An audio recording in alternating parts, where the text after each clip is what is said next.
உலகத்துல பொறுமைசாலி யாரு? ஆண்களா, பெண்களா? இப்படி இன்னைக்கும் தலைப்பு வச்சுக்கிட்டு பட்டிமன்ற மேடைகள்ல பேசிட்டு தான் இருக்கோம்.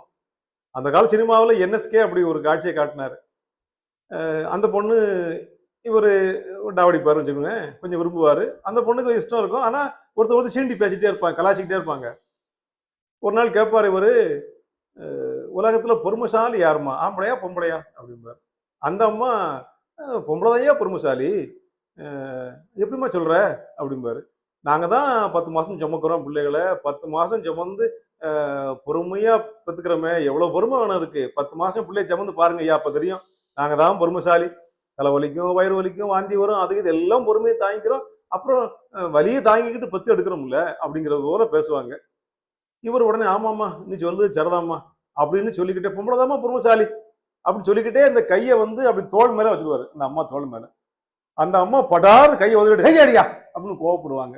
அவரு சத்தமில்லாம மெதுவா சொல்றாரு, "இப்பதானம்மா சொன்னேன், பொம்பள தான் பொறுமைசாலின்னு. லேசா கைய தோள்ல வச்சேன்.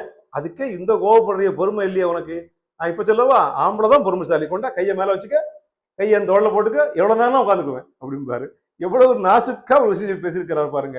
இதெல்லாம் அந்த காலத்து நகைச்சுவை.